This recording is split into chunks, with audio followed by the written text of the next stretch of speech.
দেখুন এই একটা কালার, এই একটা কালার ফুটেছে। দেখুন প্রত্যেকটা ডগায় দুটো তিনটে করে ফুল। দেখুন কি সুন্দর লাগছে কালার। দেখুন এইখানটা দেখুন গোলাপি, লাইট পিঙ্ক, 3-4 রকম আবার আছে। দেখুন আর এদিকে দেখুন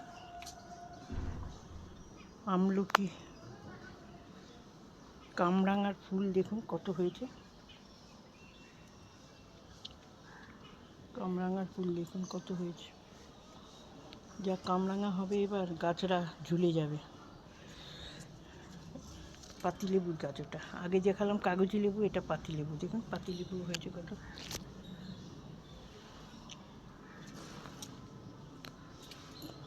পেয়ারা দেখুন, পেয়ারা হয়েছে ছাদের উপর, কিন্তু সব ছাদের উপরে, প্রত্যেকটা ডালে ডালে পেয়ারা। ফাঁকে ফাঁকে দেখুন গাছের ফাঁকে ফাঁকে, ডালের ফাঁকে ফাঁকে পেয়ারা প্রত্যেকটা।